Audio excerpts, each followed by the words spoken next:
الست دي قادرة انها تنظف اي شقة مهما كانت الشقة دي عاملة ازاي. تفتكروا بقى معايا هنا الشقة دي ممكن يكون حد سكن فيها بالمنظر ده؟ اللي قادرة على التحدي والمواجهة، والله العظيم. بجد هي قادرة على اي حاجة. حرفيا هي بتنظف شقق لا يمكن يكون كانت عايشة فيها ناس أو بشر. يعني الله يكون في عونها. نفسها حلوة أهم حاجة، لأن الواحد لو شاف حاجة بالمنظر ده هيتقرف. وأنا واحدة من الناس اللي ممكن ايه ده ايه ده ايه ده، أنا لا يمكن أدخل المكان ده. ف بيقولوا النفس الحلوة ليها الجنة، وفعلا النفس الحلوة ليها الجنة يا جماعة. الإنسان اللي هو اللي بيتقرف ده لازم تحصل حاجة تقرفه علشان هو بيتقرف.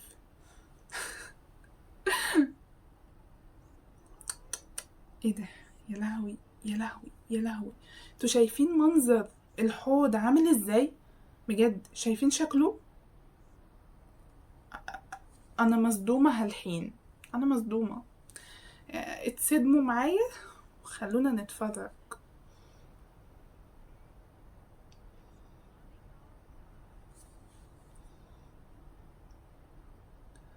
يا يا بجد انا شفت لها فيديوهات كتير جدا، وهي طبعا كلها عبارة عن تنظيف لان دي الشغلانة بتاعتها.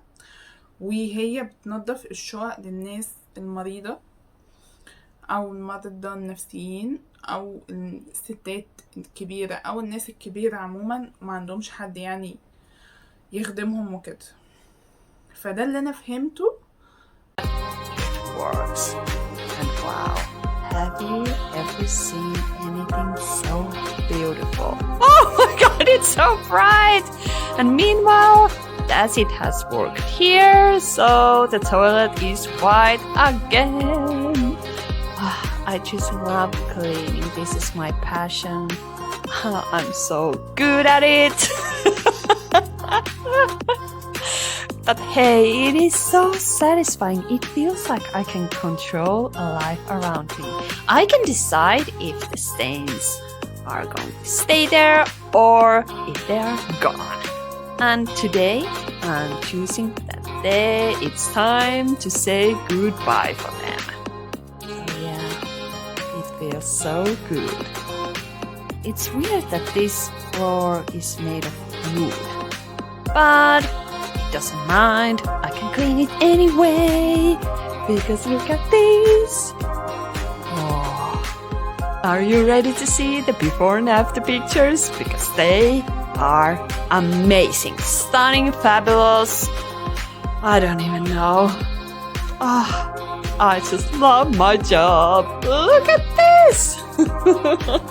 See you next time, guys. Bye bye. I love you.